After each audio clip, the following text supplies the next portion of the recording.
All right. Hi to our viewers tonight. Everyone, welcome to The Yard Sign, the most important, irrelevant podcast in politics. We are live on Facebook and YouTube. Hashtag The Yard Sign. Feel free to comment and post in any of our discussions. We'll be keeping an eye on those so that we can chat with you guys and your questions. So tonight on our panel, this is unprecedented for us. It's a big deal. We have an all-women podcast tonight. So we've been kind of trying to get this together for a while, and tonight it's happening. We're really excited about that. So tonight we have Amy, I'm Cassie, and Jodie, and Parker. And our agenda for tonight is going to be 4 topics. So we're going to talk about Veterans Day, Trump Jr., who was just on The View last week, hormone blockers in children, and how the liberal media is losing their minds because Sean Spicer can't get kicked off The View to save his life. Please vote for him tonight. What did I say? The View? Yeah. Yes, sorry. I meant Dancing with the Stars. Sorry about that. I was thinking about Trump on The View a lot. He can't get kicked off, and it's great. And everyone's losing their minds, and it's so fun to watch. So we'll start because today is Veterans Day. We wanted to make sure we acknowledged that. We wanted to say thank you for all active military members, reserve members, people in the Guard, prior service members, and those who are retirees as well. We also want to acknowledge and say happy birthday to the Marine Corps because today is their birthday too. I had a grandfather who was a fighter pilot in World War II and became a lieutenant. He flew 65 missions over occupied France and Germany. And an uncle who was a point squad leader in the invasion of Cambodia. When he was deployed, my mom saw on the news that they had a 2-week life expectancy, and he lived for 6 months and came home. Like many military family members or people from those wars, it really affected them. So I just, even though they've both since passed away, wanted to acknowledge all members of the military who are fighting for our freedom. We really appreciate that. Yeah, I just want to second that entirely. I think I just have so many family members that have served, and I am just so grateful to all of you for the things that you do because you let me live the life that I am living. And so thank you just for those sacrifices. I know it's more than just the service members themselves too. I mean, their families sacrifice so much as well every time somebody serves. So just a big thank you on this part. And I'm not going to name names because I'll forget you. So happy Veterans Day. Luckily today on my family Facebook page, which is the coffee side, which is my paternal grandmother's side, she listed a photo from every coffee member that had served down from the Civil War to most recently the 1980s. So it kind of makes you really proud to see how old your family history is and how they've served to make America America. So I just want to thank my family and all the other veterans out there that have served today. I'm not going to be able to top that to anyone, but I do love my family members that have served and all my friends that are enlisted right now, and to all our first responders and other militia men and women. So thank you so much to every one of you. Thank you. All right, our show tonight is dedicated to you. All right, so let's jump straight to Trump Jr. on The View. If anyone saw that last week, I didn't catch it live, but I watched the painful 36-minute clip of it today.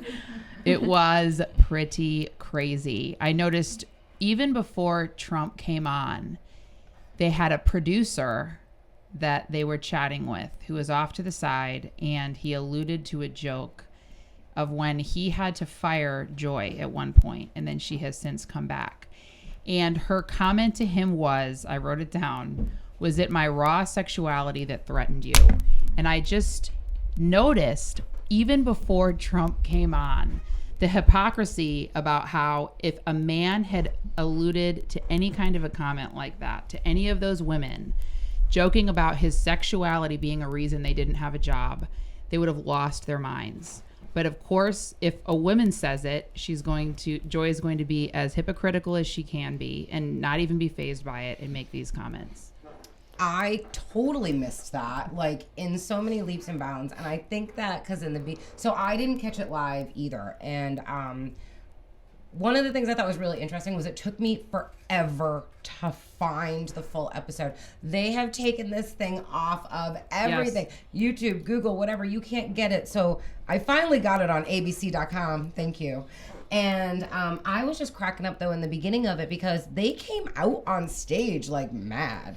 Like they came out like their faces, like they were revving up, like maybe they were just really so upset they had to do the show. And I thought it was kind of funny that they did it on an anniversary show too, because now you can like never get rid of it, right? Like it can't go on the trash. This is your anniversary show, and now you've had I don't know, I'm gonna call them your arch nemesis, but I think they have bigger fish to fry than just Donald Trump Jr. But yeah, they were just so aggravated, just doing their little trot out there. So then they say, we love to engage in productive conversation, which never happened, and then laughed at them as they were introducing them. They were saying their names and laughing at them. So to say we love to engage in this conversation and then be laughing at them condescendingly and rolling their eyes as they walked onto the stage before it even began. I like what Trump Jr. said about how the outrage isn't equal, and going throughout that entire conversation. So that kind of brings it back to what you just did, that the outrage isn't equal about Joy or from the left media, which is the view, the leftist view, which is really should be. And they were silent when he said that, I noticed. They argued with so much of what he said, but when he said that, they were silent because they know they can't disagree. They know they can't disagree. Blackface. No, about when he said, we all know that the media is left leaning. And then he said that the problem is that, right, he said, we've all known that forever, but the problem is now it's gotten to the point where you can't even say anything without just being attacked if you lean to the right. Yeah. Well, for The View, he was brought on to talk about his book, and they barely touched on his book and immediately went straight into attacking him and his family and what they do and the problem with what they do. And they immediately went on to, I liked how, I can't remember her name, brought up the whistleblower about how Trump Jr. retweeted a message or a tweet from the Drudge Report with the whistleblower's name and how horrible that is and why would he put his name out there. But I really don't think The View commented much on Julio Castro's brother when he tweeted out Trump donors' addresses that are in the El Paso area back when the El Paso shooting happened. I mean, no one really reprimanded him for that or got onto him for that. Like, he's advocating people to go out there and boycott them and threaten their business or threaten violence. But no, we can't talk about that. Let's talk about what Donald Trump Jr. retweeted. Yeah, and they acted like nobody knew about it before the tweet, right? And like so, and it was just kind of ridiculous. Like, well, who here reads the Drudge Report? Well, I don't know. You're mainly 80-year-old stay-at-home women that just want to bitch about millions things of people because he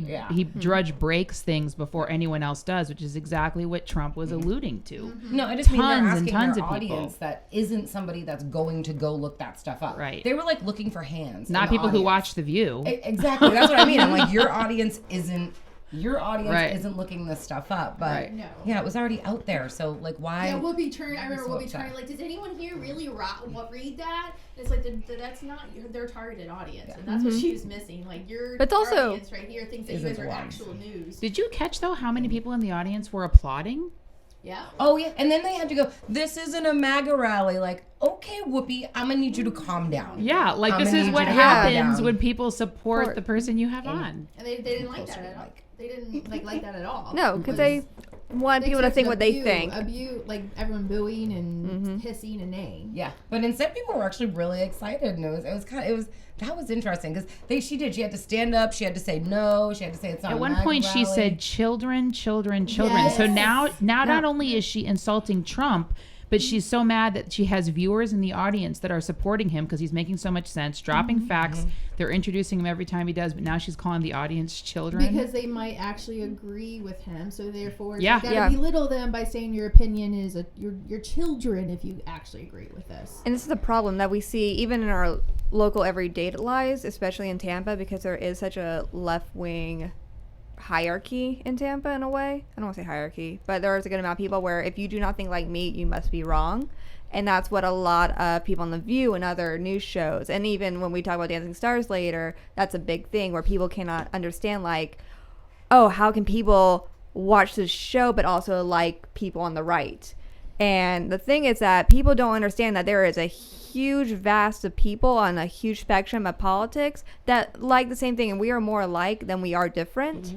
And we need to realize that, and people on the left need to realize that, and people on the right need to realize that. And the main thing is we got to look at what we have in common and then put the differences after that.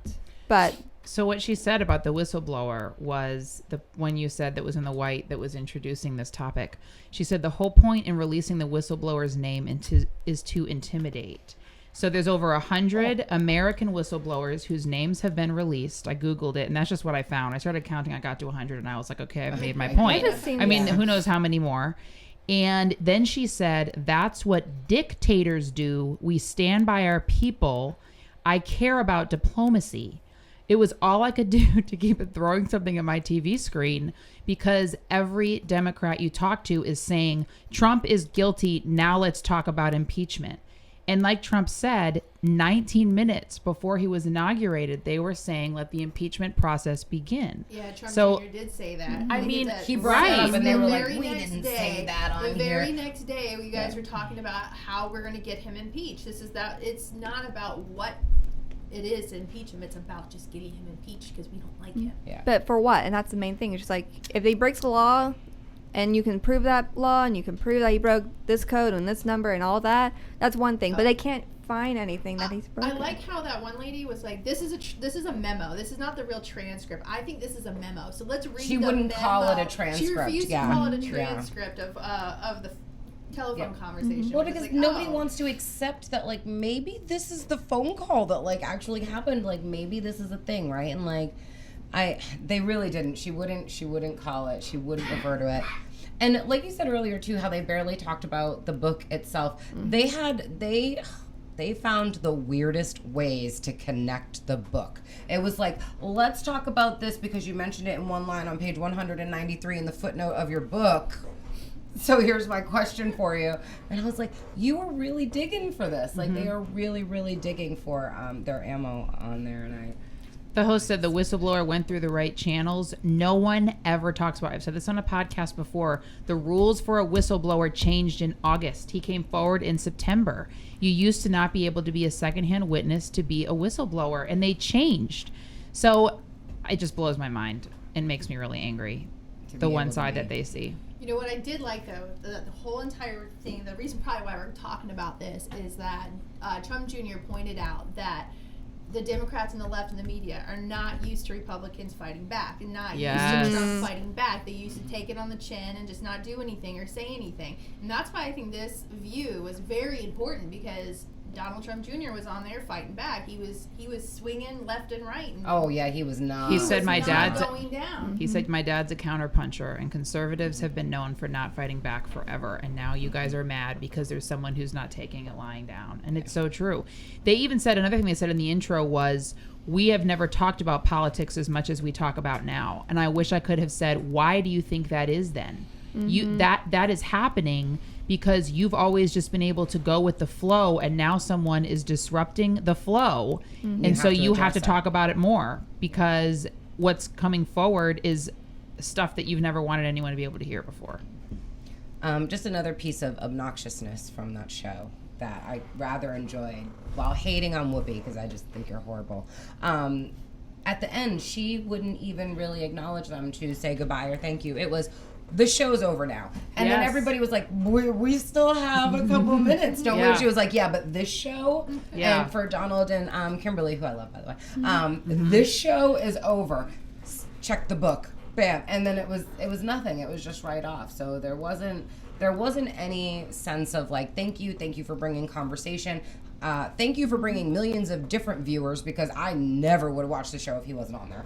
And I mean, I didn't watch it live, but I went back and Googled it and I actually spent an hour of my day trying to watch this stupid thing. But shoe on the other foot. If Whoopi appeared on a show on Fox and they did that to her, like the show there would be an uprising. uprising. The show is done. It's over. Out. So can we talk about though how many conservatives have challenged liberals to debates and they'll deny it? Candace Owens does it all the time. Ben Shapiro does it all the time. And even in our town, there's a group on the other side that I won't mention by name that we have invited to debate as well as to hang out with socially. And they both decline. So the irony in how he was willing to jump right into the center of the lion's den and take on this group. everyone was screaming over each other at the same time, which they could have planned that differently. Even with this podcast, we've kind of learned that like over 4 people is too many. You can't all be heard.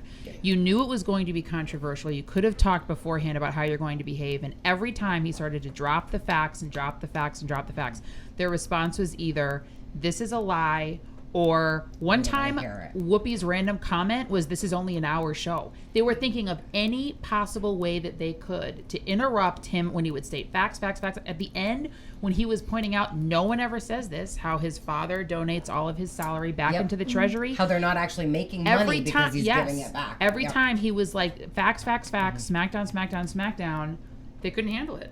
I loved how he actually pointed out too, like, how, like, what they're going through to ensure that they aren't breaking the rules. Like, he's like, every time a diplomat comes and stays at one of our hotels, we literally stroke a check to the account because they're being so meticulous about making sure they're not actually profiting off of that. Now, again, I don't know really like how much of that is legit or not, but it sounded really legit, and I'm on board with it. Well, you know how they touched on Hunter Biden and Trump Jr. and their business accusations and everything like that about how, you know, Hunter Biden, after his dad became vice president, then he walked away with a multi-billion for dollar, doing nothing. In a country, being on the board, like the in chair, a country where he doesn't speak the language, and how the Trump family ended all of their international business actions when the day his dad took president, except for carrying out some of the contracts that, like, as any of the new stuff they weren't doing anymore. They're not doing any new stuff. They're just finishing what they started. And that's legit, right? Like, they were like, he's like, we've always been in this business. This has been our business. This was not a surprise when we were elected, but like, so this didn't just come because of the presidency. We already did this. What do you guys think of the conversation he had with Meghan McCain?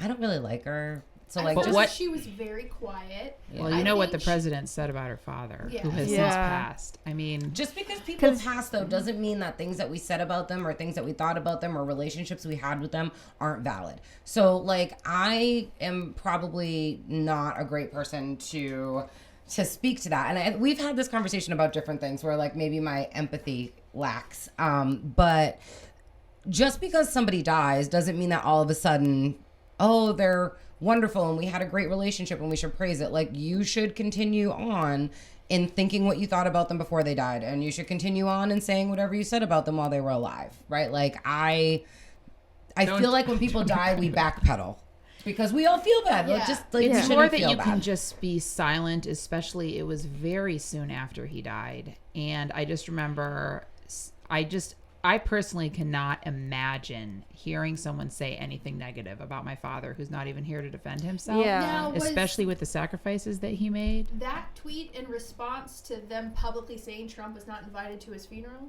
Because that's what I think this was. I don't know if it matters. It was when he wasn't. It was just seemed very to his funeral. I think he tweeted in response to that. Yeah, like, he didn't start the conversation.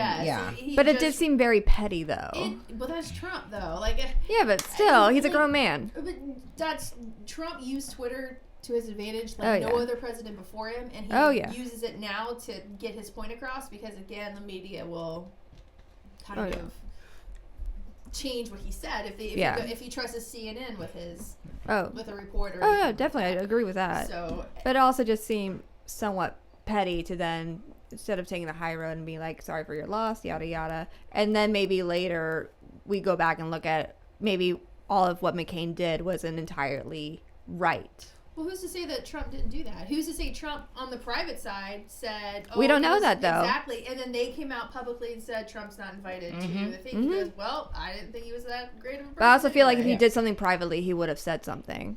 Well, but they didn't say he said something privately, so I mean, we don't know. That's we don't problem. Get the whole story, and I feel like, can you really be upset and blame people for having the same opinion that they had? He lived a very public life, and unfortunately, when you live a public life in politics, your it. actions are going to be judged. Oh and it's sad that he passed away. He was a veteran. Some say he did great things for this country, but a lot of his actions, a couple years up to his death, after President Trump took office, was very controversial. Made it very hard for me, who voted for him, to be proud that I voted for him in 2008. So. Well, that's all I have to say on Trump. Donald Trump on the beach. Does anyone else have anything to add before we move on? Do we want to talk about the blackface? Sure, go ahead. Oh yeah, pull that up. Or Whoopi's rape. That really wasn't rape. Remember he said that back to Donald Trump said that Jr. said that rapist, back to and she's Goldberg. like, that wasn't really A rape. rape. It's like, are there multiple Wait, kinds I of didn't hear rape? this part. Hold on, wait. I can't remember the whole thing, Whoopi but Goldberg in the past stated she was referring to a case where someone was accused of raping someone, and that she was trying to argue it because it was her friend, or that it really wasn't rape because I guess she was a minor or something like that. That's still. And that's what Donald Jr. Trump Roman said back to him Polanski. that Whoopi Goldberg, you said rape of a child isn't really rape. Oh, So, no. yeah. it's like no, statutory no. rape. No, it's rape is rape. Like he was not. Johnny, put me on screen. Rape is rape is rape is rape. There are no gray zones. It's black or white. Someone is trying to gain power. If it's underage, that is still very much rape, and you are a pervert. And I actually believe we should castricize all. I mean, child I don't know molesters. what Whoopi's talking about. This wasn't But, like, rape. Because, and listen, I it's just still- Googled this really quickly. It is statutory rape, but it looks like it was the case with Roman Polanski. And Whoopi said, Hollywood? I know it wasn't rape. I don't believe it was rape. And at the time, she was 13 years old and had been drugged. But because they were having sex beforehand, it didn't matter. Like, that's why it wasn't rape. It's still rape. So the reason we brought this up is because Whoopi also made herself the police to determine to what extent someone can impersonate an African American. Yes, she and did. it be considered blackface or not, I which think I it's- found interesting. It's still blackface, and So, like, we pulled up that Yeah. picture, and it's. I mean, so It might she be looks like a tan. She looks like me, and I like, you wouldn't say that, like, I don't know, like, my level of makeup is blackface. She looks like a light-skinned African American with an trying to- afro and a wrap that is very much African. So to me, she's still trying to. It may not be dark black, but that doesn't it's- excuse dressing yeah. up like an African No, American. it's also just saying, now you're actually saying that if you're a certain light skin, you're not actually black, and that's a problem. No, I'm on your side with the whole thing. Yeah. Where it's just like now, because you're not black Dark and black. brown and dark brown, it's not actually So- black. No, when you're darkening your skin to emulate an actual black person or anyone of black heritage, that's still blackface, and it's still awkward, and you should know at some point. It's not like we're doing early 1900s cakewalks anymore, which even then, that's still bad. Well, That's like, I where don't dress black- up like a white person Yeah. for Halloween or anything. I mean, I could, Yeah. but like, but it would still be it's still equally wrong. Let's ask us this: if Tommy Lauren dressed up like that, would Whoopi Goldberg say that was blackface? oh, definitely. Yeah. Look exactly. at It just depends what's her on name who from it is. NBC? It just depends on who it is. What's her name? Megan Kelly. With why she got fired was from they were talking about Halloween, and she was questioning. Saying and it then wasn't a big in the deal. way, I feel like she shouldn't have gotten fired because I don't think she was really defending blackface. I think she was asking the question of just having the conversation of why is it wrong. And I think she was really asking the question because there are some people that they don't understand it. For someone who's Joy Behar, who is like I didn't understand why it was bad in high school. I mean, I Yeah, was most ignorant people then, don't- and oh. since then I have done some research, and Yeah. now I understand Yeah, it's- why if you- people are so offended. if you can prove and be like, I had no idea. Like for me, I went to a 90% white high school where a good amount of the population, I didn't say it because I thought it was so bad, but a good amount of my population these are the people of the kids of well-to-do families who are calling this one group of African-American students Little Africa. And the part of the hallway that they hang out with is calling it Little Africa. And there's times where, that's just wrong because that's just it's so racist and so uncomfortable that why would you even say that? And so it gets to a point just like, how do we navigate this world now where we should know better? And we have to have this conversation, and we have to be open, and we have to educate people. And if you can tell someone doesn't know this education, you got to give them the slack. But when Megyn Kelly had that conversation last year, that was more, she was having the conversation about it. And I don't think she should have gotten fired for it. I don't like her that much, but I don't think it was something worse her being fired for. I think it was just where we're seeing the left really manipulating her words. They were looking for a reason to fire which her. is a whole different topic. Oh yeah, that's a different thing. Okay. Hormone blockers in children. Jodie's very passionate about this, so I'll send it over to you. So I'm not gonna say passionate, but I did think it was something that we should probably talk about. And I think it almost ties back to probably a month or two ago, we did the masculinity conversation. And then, I'm seeing everything on the news right now. There's at least like 2 or 3 decent profile cases that I've seen lately where the way that I've seen it so far and some of the stuff on Facebook has been like, it's definitely been like split parents where, and by split, I don't mean together or not, but just like split ideals on this and like where their children are going. The one that I saw the most was the little boy whose mother had been kind of shaping him into a female, and the father was trying to prevent him. I think it was in Texas. The father was trying to prevent her from giving him hormone blockers. When you watch the videos that the father posted before the judge made him take them down, I think they've all been taken down now. But you can still find them all. Yeah, can you still find them? Once you post something on the internet, the whole planet shares it. And I don't know. I couldn't find the View episode anywhere else. I agree with you on that. It took me like 16 clicks to find that, and I totally was going to say it's funny you said that because I completely agree. And so people that say that there's no censorship of conservative ideas, again, makes me want to throw something at my television screen. See, for me, this argument ties into the transgender argument. And, I have a 2.5-year-old and I have a 4.5-year-old boy.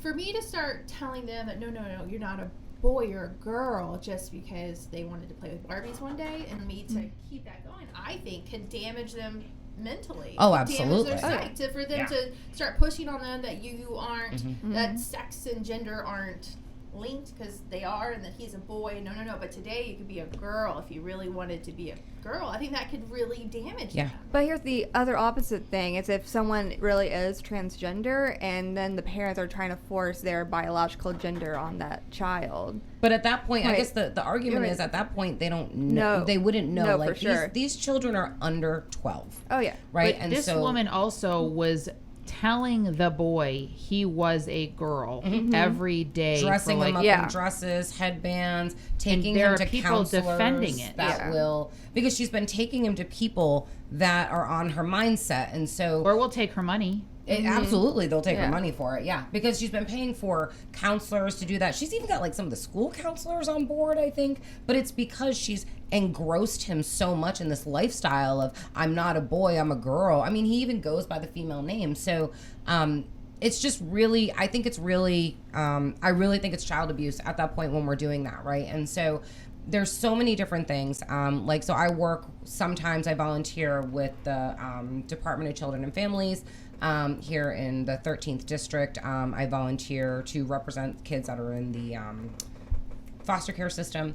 And what you see is abuses coming from those families and things that the children have learned, like learned behaviors or things that they've seen and just different abuses that they've experienced. To me, this is right there with the same thing, right? And so for parents that are going to be trying to brainwash their children into thinking something they're not, or encouraging them one way or the other, let the children figure out where they're at. Don't block their growth, because if you start blocking your growth, and these are very serious things too, like for females, if you identify as a male or whatever else, they'll block your periods. I mean, think about what happens to your body when you don't get your period on time, if you're not going through those changes. I mean, that can really, really just mess you up biologically. It can also, for a female, ruin their chances for fertility later. So if at 10 or 11 right now, you're giving them a hormone blocker and you're messing with their fertility, who's to say that when they're 30, and if you hadn't blocked them, or even if you have blocked them, but when they're older, they decide, you know what, I do want a family. Even if I identify as anything, I want a family and I'm the female and I want to carry the baby.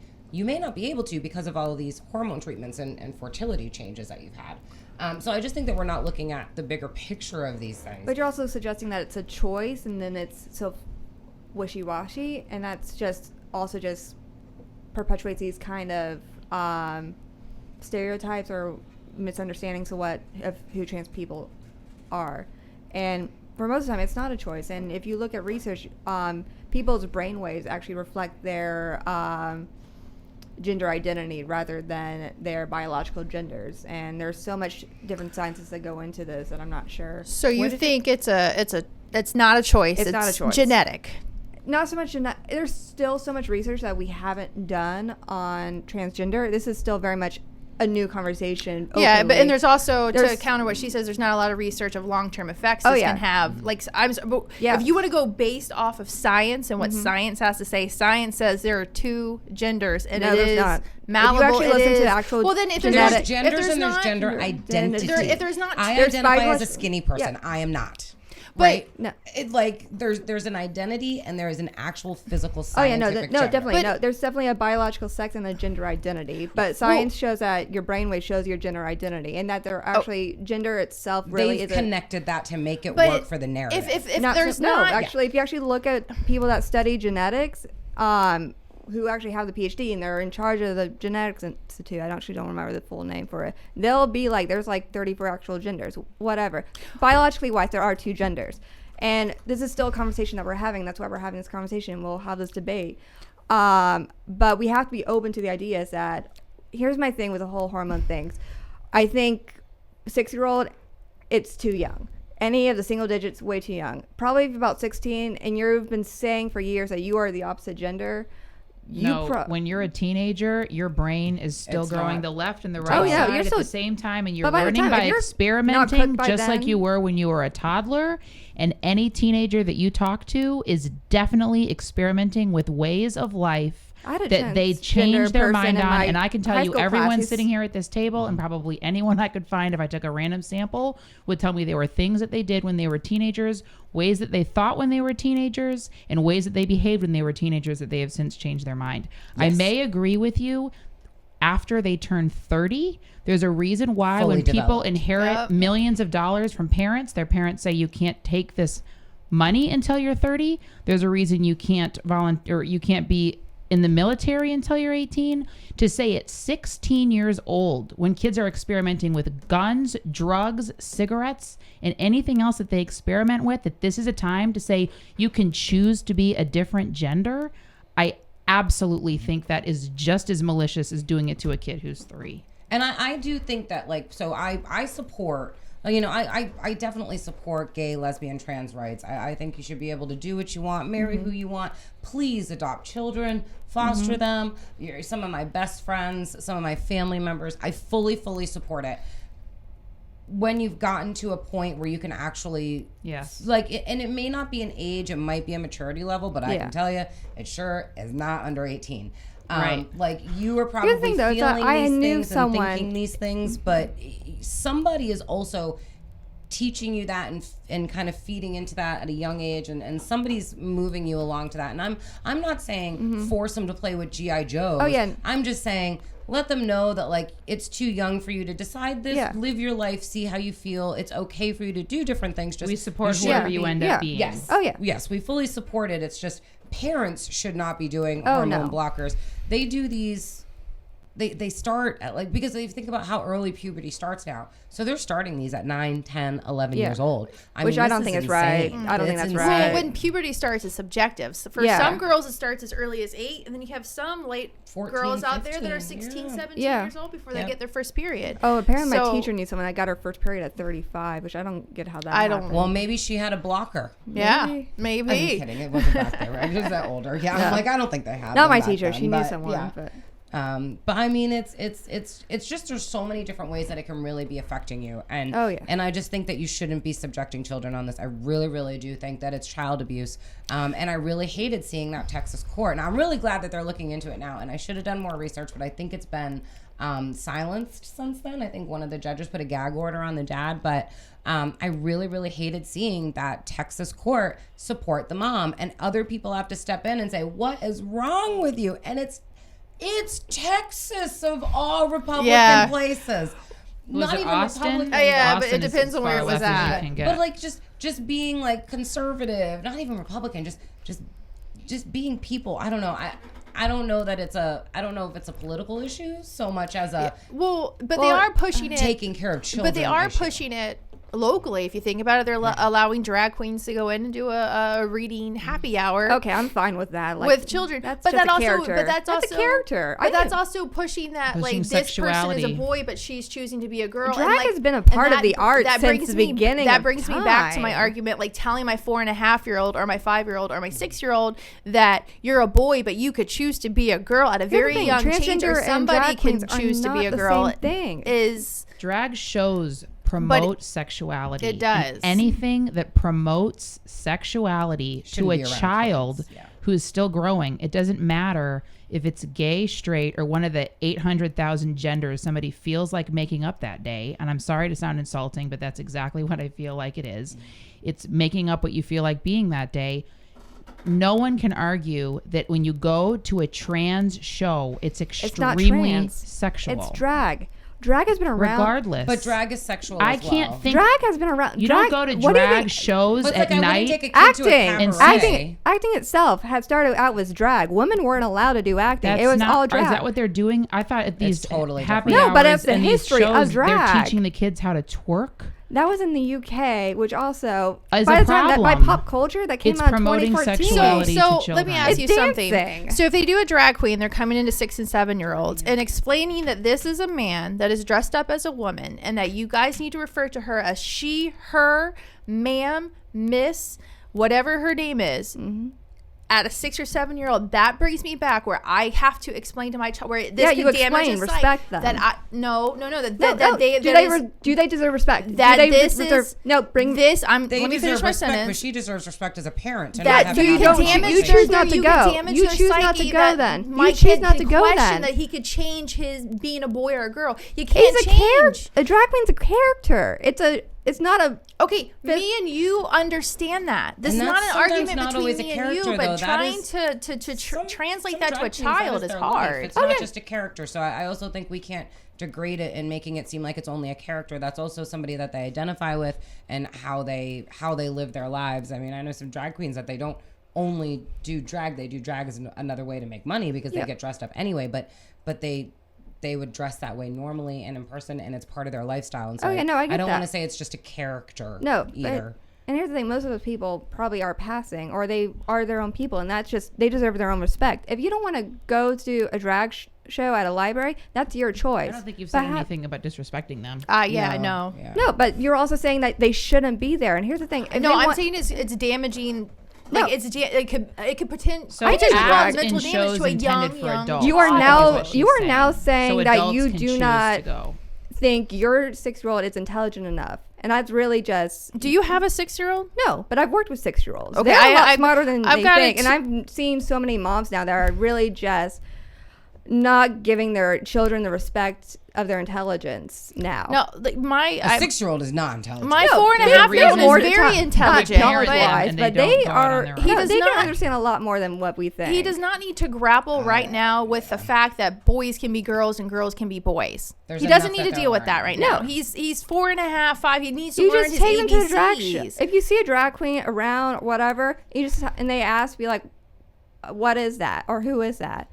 All you have to do, like, that's a drag queen. Move on. And that it's, if they want to ask more questions, you ask this question and you do it in a mature way, which you think is right. But to think that they're not going to ask those questions or they're not going to see it and that they shouldn't see it, that's disrespectful. Well, see, this is I think where you're using the word disrespectful incorrectly. Yeah, because I you're think saying that I'm being you're saying it's disrespectful. That's not the disrespectful. thing. It's not. I have a 4.5-year-old. It's very easy to misguide him. If he goes, "Oh, what's that over there?" I was like, "Oh, that's a lady in a dress." Do you want this candy cane? Oh, yes. And the subject changes completely. However, if I force him and sit him down here for like an hour and explain to him and talk to him that boys can be girls and girls can be boys, that is not really something that's in his comprehension right now. I'm not saying in the future it might be, but right now at that young age, he doesn't need to handle it. He doesn't need to deal upon it. It does not need to be pushed upon him in public places like a library or at a school. Yeah, I totally agree with the school. I don't think think- Because where also Parker's when it comes to being disrespectful and respectful, that is for me to teach my kid, not for a school to teach morals to my kids. That's You're like, saying, so you're saying drag queen's immoral. No, I am saying when it comes to being respectful or disrespectful, and what if my child is going to be respectful for a drag queen, that is for me to teach my child, not for a school to step in and try to teach what morals to my kid needs to be dictated by. But you're still saying that a drag queen is immoral. No, she's not. not. She's just saying it's not the school that should be teaching her child. The way she should be she handling wants it to on her explain own. it. Yeah. Yes. See, Okay. if I want to talk to my child about what a drag queen is, and tell him how to be respectful and tell him how to accept that person as a drag queen, because that's who they are, that is for me as a parent to dictate what my kids' morals are. It is not for a school or the government or any public places to come in and try to teach those to my kids. That is my responsibility as a parent. It still just sounds like you're saying a drag queen shouldn't be respected or it's immoral. You're thinking all of that in your head. Yeah. You're I never once once said said that. I would never I would never tell my kid to go out and be disrespectful to anyone ever. But when I want to have that conversation about what a drag queen is with my children, that should be on our time when we do it, and me teach him about him. Okay. Me teach those morals that he needs to be respectful and kind, because I think morals and kindness and ethics should be taught by the parents, not by the school. Mm-hmm. Okay, Parker, last word, then let's move on. And don't use the word disrespectful. You're being disrespectful, Jodie. To my opinion. I'm being condescending. No, I'm kidding. I know. No, this is the thing. Like, we all have this conversation here, and we'll all bitter, batter, whatever, and we're all gonna probably get a drink afterwards. Yeah. We should have a beer here for the veterans to take a quick shot and pour a little out. Yeah. I think we try to get alcohol in here. It'd make the show so much more interesting. I think there's a waiver we're supposed to sign before we can drink. Johnny. I'm on it. Get on the alcohol situation. No, but my thing is just like, when it goes to this thing, it's like it shouldn't be pushed. I definitely agree. And there's a point to where, and most people nowadays, I think, realize or now that there is a possibility that their children could be trans, or they would want to go be a drag. We really got to separate the drag queens and the trans community out of the same conversation, other than the fact of teaching the history of just like some trans people got into drag just to be able to. It's more of just teaching people are different, right? So it doesn't matter what you are that's different. It could be race, it could be what you identify as sexually. Even if the identification kills me, but you could be drag, you could be trans, you could be whatever. But it's just more of like, maybe put everybody in the group of just understand we're all different, as opposed to singling out all these different groups to do things. It's just respect people, respect children. If your boy wants to play with dolls or your girl wants to go, masculine things are very gender neutral, so it's hard to like put that sticking stone for where it gets controversial for. So someone just commented they can't believe we're debating this topic. I find it challenging to believe that people aren't terrified at the idea of someone being able to have a child with someone, and then their partner can take their child and without their consent at 3 years old give them hormone blockers to turn them into a different gender. I think that's why it's a very relevant topic to discuss. But that's just me. What I want to say last couple seconds. When I was younger, the day I turned 4, I woke up and said I was 5 because I wanted to be 5 because I wanted to ride on the school bus. Because I wanted to be 5. I wanted to ride on the school bus. Now, what would have happened to me long term when it comes to knowing my years and my numbers and my counting how old I am if my mom just went with it that I was 5 for the rest of my life? There's kids that and you know what? And age, the kids say I'm a dinosaur. Age is significantly less important than gender. But I wanted to be 5. I'm just saying, like, think about the skip from going what you learned from 4 and going straight into being 5. If my mom just went with it, what if you had said you were or my 10? Parents went with it? It just numbers encouraged are very me that I'm 5 and no longer 4. They're definite, and this goes into like I think what happened last year. Some guy was like, "I think my age is on a spectrum, so I'm gonna say I'm 44." And I want to be 62 to be so I get Social Security. Because numbers are definite, and gender is still very much something we are still learning about. All right, Sean Spicer has been on Dancing with the Stars this entire season, and he can't get kicked off to save the liberal media's minds, and they're losing it. So some of the quotes that I have found, there's this one that I found that literally said, wait, I have to find it. Spicer shouldn't be on Dancing with the Stars. He is untruthful because his soul's weather is revealed as he dances. His soul's His weather? what? Kidding you. His what? His Celebrity. weathered Wait, soul? there's more. Spicer's celebrity is proof that we are doing it wrong. There's another one. Spicer's staying power has little to do with his performances. Over the past 8 weeks, he's proven he's the weakest dancer on the show. So let me preface all this by saying, here's what I think is the best part. Everyone lost their minds last year when Bobby Bones won. So after Bobby Bones won, they were so mad that a horrible dancer won that they changed the voting rules. They completely overhauled them so that a bad dancer couldn't win. And now people like Sean Spicer so much that despite them changing the rules last year, and we all would have to agree he's 10 times as bad as Bobby Bones was, he's still on the show, and he's not even in the bottom 2 each week, because now when you're in the bottom 2 each week, the judges can save you if they don't think that you're the one that can go home. And one of his co-dancers, who you would think if you just were to stereotype would be someone who would hate him, was someone who was encouraging him and so excited for him and happy that he was moving on, which I think shows behind the scenes he must be a really nice guy. I know. He's in a lot of the like extra recorded bits. And he's like an actual, people are supporting it. What's his name from Queer Eye, who was also on the show this year. I can't remember his name. Even support him. He got some backlash because of it, but that wasn't really pushed out. And this is a gay black man, very much, definitely probably on the left, who's like supported Sean Spicer. And here's the thing. So I was a dance minor. I think the scores that Sean has been given are pretty fair for what he's doing. And he's growing, and as the show goes, it's an improvement show, yada, yada, yada. And, but here's the thing. There have been bad dancers on this show since the beginning of Dancing with the Stars that have made it far. If you look back, you have Kate from John and Kate Plus 8, and she was not the dancer that was just like putting her heart out. She was very defeative of herself, and she made it pretty far. Sarah Palin's daughter made it, I think, to the top 3, and definitely was not. She was probably the worst dancer of all time, and she danced in like a gorilla suit that I still remember. But she was a defeative dancer, just did not put her all on it, and she still made it so far in that competition. Sean Spicer is actually putting himself out there, actually trying to do a good job of doing this dance well, has the confidence that he can go out there and do this dance. Like, the scores are giving him pretty fair. He's not a good dancer, even I'll say that, but even I'm not liking the judges' scores this year because there's one favorite who cannot point her biscuits. Those are her feet. And she's getting 9s and 10s every single week, while there's actual stronger dancers that are still like only top 5. They're not getting into those like top 3 scores. So the judges are very much playing favorites themselves.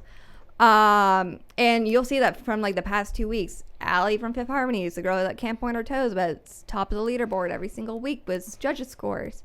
She does not have the fans, but they keep saving her because she's in the bottom 2. So at one point, do you say she's not going to have the fan base to keep her on this show every week, but she's somewhat better than maybe anyone else? And it gets to that point just like, Sean deserves every single right to stay on that show as anyone else because he has a fan base, and it's a popularity show. It's always been a popularity show. That's why Bobby Bones won last year. Yeah. Let's be honest. He's a horrible dancer. Oh, yeah. And he's the only reason why people tune in each week to watch. They just, it's like, I'm there for Hannah Brown. Someone compared it to like that that girl on The Bachelorette that everyone wants no one on the show actually likes and everyone on the show actually hates, but like the audience loves her and that's why she's there every week. Mm-hmm. Is because that's the only reason why the people are tuning in. He's funny to watch. It's funny to get the stir out of the judge. It's just funny. But people want to see him fail. That's the other thing. Exactly. And it's such good media for the show. That's why they put him on, because he's so controversial. They're going to keep him on as long as he can,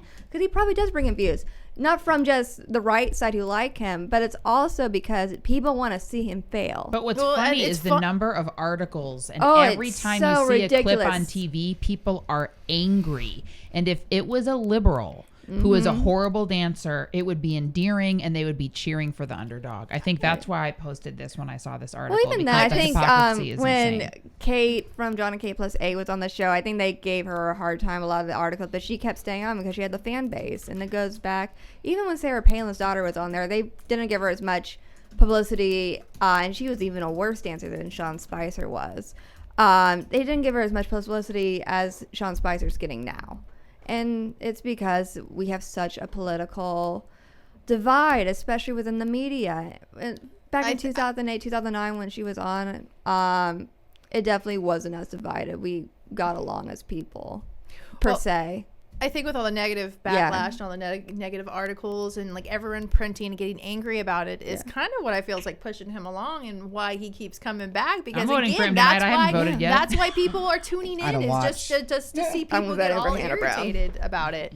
That's a really, like, it's just funny to watch. It's fun to watch. And you go in there and he has so much good energy, and the judges themselves, I will say, they're scoring him pretty fairly for what he's doing. They'll give him compliments, actually. I'm not mad that he's I don't. If he got voted off, I wouldn't be mad. Yeah. What I think is hilarious. There was an article I found today. Instead of, they embed clips, a video clip. Instead of embedding, the whole article is about Dancing with the Stars. Instead of embedding a video clip of him dancing, they embedded a Saturday Night Live clip of McCarthy impersonating him when she used to do it on Saturday Night Live. Like, they couldn't even actually just give him credit for doing the dance. The clip had to be one, which is when they made fun of him for doing the job that he did before, which most Americans couldn't handle for a day, let alone as long as he did. Oh, no. Listen, the stuff he's getting now on these articles for him dancing is nothing compared to what his old job was, working for the White House as press secretary. Like, there's a huge difference. Like, me going into my dance class, other than maybe one was a Martha Graham teacher, but she was just crazy. Like, most of the time, it's just a really encouraging community. It's a way to just get your emotions out, and it's a way to have fun. This is fun. But it's also getting a lot of money having fun. Can you imagine if Huckabee joins the next that would be season of Dancing with the Stars? Canceled. Sarah? Sarah Huckabee. Great. That'd be hilarious. Oh, Sarah. She's running for Arizona. Oh, is she? Yeah, she's running. It'd just be funny to see her on the next one.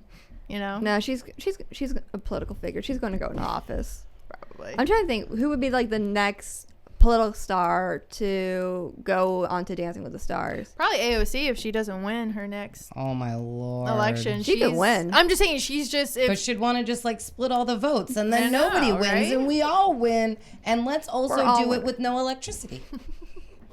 What? Green Deal, all that. Shut the electricity off, shut the cameras off, let's dance in the dark. She needs to take a horse and wagon to the show every day. Yeah. What if... I just thought about this. I'm thinking like about, they'll sometimes do like younger stars. I think she might be too young, but Greta. I don't know. Greta Thunberg. I wouldn't watch that. Or something like that. Yeah. But she has because I know Bindi Irwin was on the show a few years ago and won. She would start, how dare you? Yes. I'm sure they're going to have plenty of people in the lineup to do next year, especially with the new voting rules. So, yeah. All right. Okay. So, thanks, ladies. That was really fun. Yeah. This has actually been a really outstanding show. Yeah. So real quick before we go, I wanted to thank the Florida Federation of Young Republicans. They held an amazing quarterly weekend in Nashville this weekend. We had dinner in the governor's mansion. Thank you so much to the governor of Tennessee for hosting us there. And we had Bush's former, not campaign advisor, but his attorney general speak to us. And it was incredible to be able to ask him questions. So that was really great. Thank you guys for that. Florida Federation or National Federation? Florida Federation. I meant national. Yeah, thank Florida. you, Parker. Okay. Sorry about that. Correction. National Federation. Thank you. And so our announcements that we have are that we are on TV every Monday at 7. And any other information you'd like, you can catch us on the Tampa Bay Young Republicans Facebook page as well. I just wanted to, for closing comments, I know it's Veterans Day, and then wasn't it also the Marines' birthday? Is it the birthday of the Marines as well? So I said that. Did you? I didn't catch it. I actually wrote it down to catch up with it at the end. No, she said it. Oh. Come on, Jodie. Thank you, though. Bad. No, I appreciate you having my back. I appreciate that. It's okay. Sorry, happy birthday, Marines. Yeah. But also, so for like little closing comments from me here. So today's also National Singles Day. So thank you for informing me of that today, Parker. She let us know when she came in today. And so I am single, and so I'm actively accepting applications. It's a low bar. So let me know. This is the exposure that we need, so I don't have to swipe anymore. And that's my closing comment for the day. God, I'm so embarrassed. All right. Signing off. All right. Thank you guys for having me. Thank you to all the veterans out there for serving, and enjoy your guys' day today. Say bye, everybody. Bye. Bye, everybody.